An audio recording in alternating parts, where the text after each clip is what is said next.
Hey guys, welcome back. Thanks for joining me for another video. If you're new to my channel, my name is Stephanie. I am a life and relationship coach, and it is chilly today in Boston, and so we are wearing the biggest sweater possible, and I just want to like cozy into it and like take a nap. But anyways, this topic I am super excited about because it has been on my list of topics for probably a few years. I know that's bad, but there's so many topics to go over, and like every week I try to kind of gauge what you guys are looking for from me, what's going on social media, and this topic for some reason has just always kind of taken the back seat, but we are going to do this video today because it is time, and that is the narcissist and the smear campaigns that they love to do, and what is a smear campaign and all of that type of stuff. So if you haven't already, don't forget to hit the subscribe button down below. Don't forget to also give this video a thumbs up at the end. So what really is a smear campaign? So smear campaign is basically where someone who is narcissistic or has traits of someone who's mentally not really the healthiest, it's their way of creating a story that depicts you as the bad character and they're the helpless victim.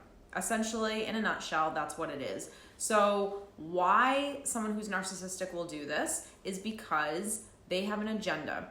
Number one, you are no longer a good source of narcissistic supply, and they want other people to be as upset with you as they are with you for not giving them what it is they needed in the relationship.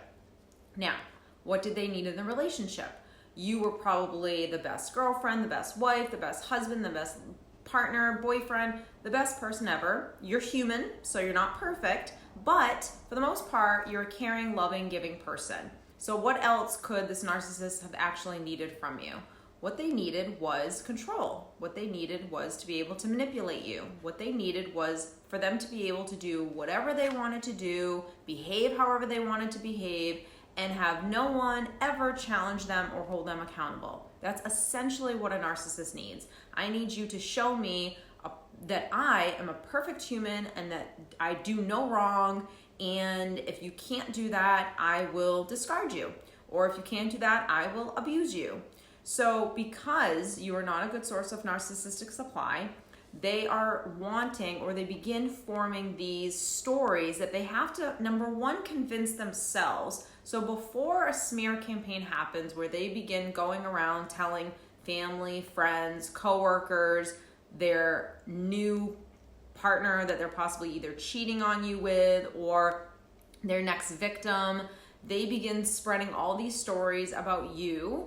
And the reason why they do that is because they have to, number one, convince themselves of this story. So in their minds, they have already convinced themselves that you're the problem, that this is the issue, and they have created the story within their own mind. And now they begin spreading it out to the world so they can convince the world that, yes, you're absolutely right. You get the validation that this person is crazy, that this person is overdramatic, that this person is this, or whatever the smear campaign is, whatever the story is that they're kind of putting out there to the world. So within this smear campaign, what they do is they, again, create a story. So the story is that they're the helpless victim and they're the loving, devoted partner, and they can do no wrong. They're doing all the right things in this relationship, and you are just not the healthiest person, the best partner. You do this wrong, you do that wrong. I'm not getting what I need out of this relationship, etc., etc. So really what they're doing is they're starting to attack your character and who you are as a person. And a lot of this stuff could be completely false stories, or it could be things that are just twisted in a certain way to make them look like they're the poor innocent victim and you're the bad guy. Now, usually smear campaigns can happen in any relationship with someone who's narcissistic, as I have something on my lip, sorry, little hair.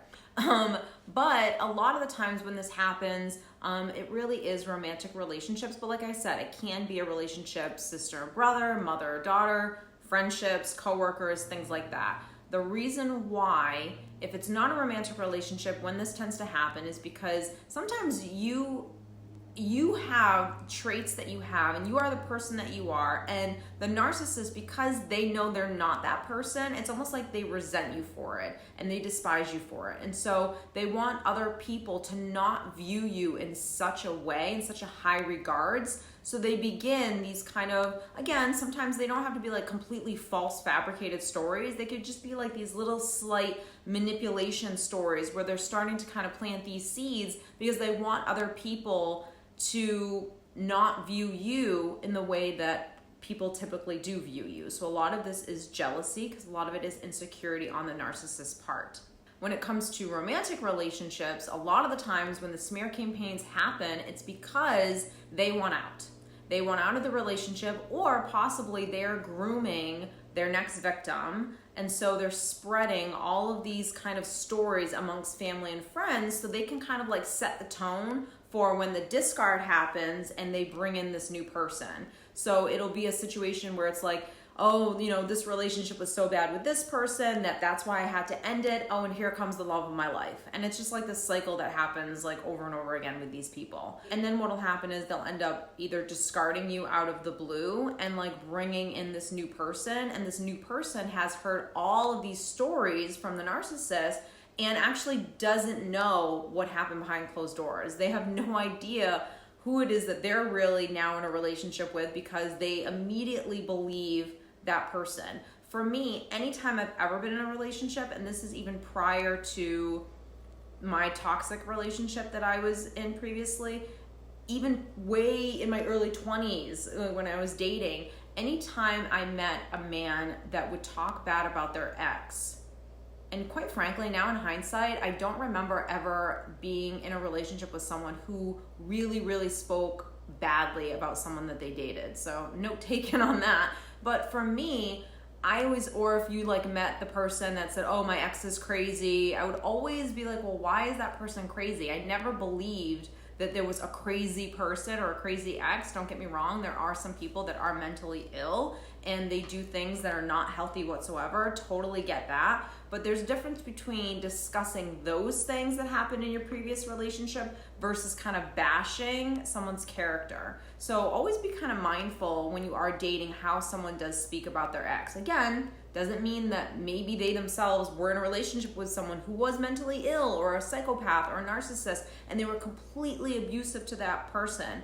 But the conversation sounds much differently when you're talking about a previous relationship where it was really, really toxic and unhealthy and you were dealing with abuse versus talking just badly about someone. So just be mindful of that. So now the biggest thing is, how do we deal with these smear campaigns? And I'm gonna say this, and some people may not like it.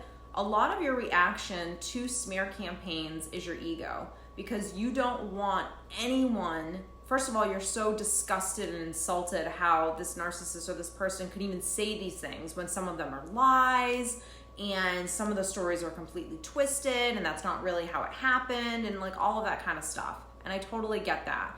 But the big part is you don't want someone else to hear this story and believe the story and think and look at you in a different way.